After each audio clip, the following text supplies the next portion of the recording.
नमस्कार दोस्तों, मैं हूं शिवकांत गौतम। हाल ही में बरमूडा ट्रायंगल के पास अमेरिका के 4 लोग लापता हो गए। इनमें न्यूयॉर्क की एक प्रभावशाली महिला भी शामिल थी। 52 साल के पायलट के साथ ही जेनिफर ब्लूमिन इस विमान में अपने 2 बच्चों के साथ सवार थी। ये विमान बरमूडा ट्रायंगल के पास से गुजरने के दौरान गायब हो गया, जिसकी भीषण जांच के बावजूद भी इसका कुछ पता नहीं चल पाया है। लेकिन ऐसा पहली बार नहीं हुआ है। बरमूडा ट्रायंगल पिछले कई दशकों से अपने रहस्यमयी अंदाज की बदौलत अर्बन लेजेंड, जी हां, अर्बन लेजेंड बन चुका है। कई विमानों और पानी के जहाजों के अस्तित्व के राज ये जगह आज भी अपने अंदर समेटे हुए है।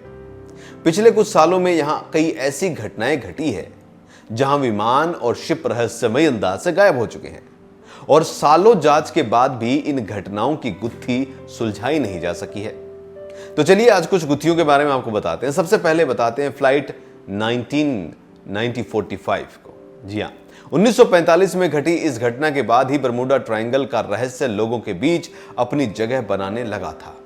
5 दिसंबर 1945 को एक ट्रेनिंग मिशन के लिए यह विमान फ्लोरिडा से रवाना हुआ था। विमान में 14 लोग सवार थे। इस ग्रुप को flight instructor Charles Taylor lead कर रहे थे। फ्लाइट में 14 क्रूमैन जो हैं शामिल थे। कुछ मैसेज भेजने के बाद एकाएक ये लापता हो गया। उसी दिन इस विमान को ढूंढने 13 एयरमैन और मरीन का जत्था वहां पर गया। लेकिन अमेरिकी प्रशासन उस समय हैरत में पड़ गया जब ये लोग भी लौटकर वापस नहीं आए। हॉलीवुड की मशहूर science fiction film close encounter of the third kind of जो है इसी प्रेरणा पर, इसी त्रासदी पर वो बनाई गई है। यूएसएस साइक्लोप्स 1918, जी हां, एक विशालकाय कैरियर शिप था जो प्रथम विश्व युद्ध में अमेरिकी आर्मी को ईंधन पहुंचाने का काम करता था।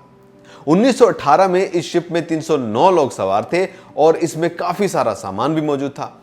बाल्टीमोर से बारबाडोस जाने के लिए निकला यह शिप जब अपने पहुंचने वाली जगह पर नहीं पहुंचा तो जांचकर्ताओं ने इस शिप के रूट को कई बार तलाशने की कोशिश की, लेकिन काफी प्रयासों के बाद भी इस शिप का नामो निशान तक नहीं मिला। इसी रूट पर 1941 में, जी हां, साइक्लोप्स के 2 और शिप भी गायब हो गए। फ्लाइट 441 1954, 1954 में फ्लाइट 441 पुर्तगाल के एक द्वीप अजोरिस से रवाना हुई। इस विमान में 42 यात्री थे, जिनमें नेवी ऑफिसर्स और उनकी फैमिली शामिल थी। इस विमान के साथ प्रशासन का लगातार कम्युनिकेशन जारी था, लेकिन 11:30 पर अचानक ही फ्लाइट 441 से संपर्क टूट गया। यह विमान उस दौरान समंदर से 400 मील दूर था, लेकिन इसके बावजूद इस प्लेन में बैठे लोगों को कुछ पता नहीं चल पाया। फ्लाइट 441 की त्रासदी को बरमूडा ट्रायंगल की सबसे बड़ी रहस्य में से एक माना गया है। ट्रिसलेंडर 2008 में एक विमान सैंटियागो से होते हुए न्यूयॉर्क के लिए निकला। इस विमान में 12 लोग सवार थे। फ्लाइट को रवाना हुए 35 मिनट हुए थे कि यह रडार से ओझल हो गया, गायब हो गया। विमान को ढूंढने के लिए एक बड़ा ऑपरेशन चलाया गया, लेकिन न तो विमान मिला और न ही यात्रियों का कुछ अता पता लगा। फ्लाइट DC-3 1948 पोर्टो रिको से मियामी जा रही इस फ्लाइट में 26 लोग सवार थे। जब यह प्लेन एयरपोर्ट से 50 मील दूर था, तब रेडियो पर लैंडिंग के विषय में एक पायलट की प्रशासन से बात हुई थी। हालांकि मंजिल से अभी 20 मिनट की दूरी पर ही इस प्लेन का एयर कंट्रोल विभाग से संपर्क टूट गया और कई पूर्व घटनाओं की तरह ही यह भी विमान गायब हो गया। इस घटना के बाद दक्षिण फ्लोरिडा के पास ही ऐसी 2 और घटनाएं घट चुकी हैं। SS मरीन सल्फर क्वीन 1963 में 39 क्रू मेंबर बिना किसी नामो निशान के एक शिप से गायब हो गए। 524 फीट वजनी यह कैरियर शिप टेक्सास से फरवरी 2 को रवाना हुआ था, लेकिन 4 फरवरी को इसे लापता घोषित कर दिया गया।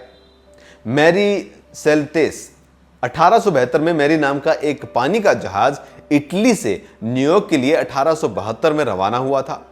1 महीने बाद यह शिप बरमूडा ट्रायंगल से सही सलामत वापस भी आ गया।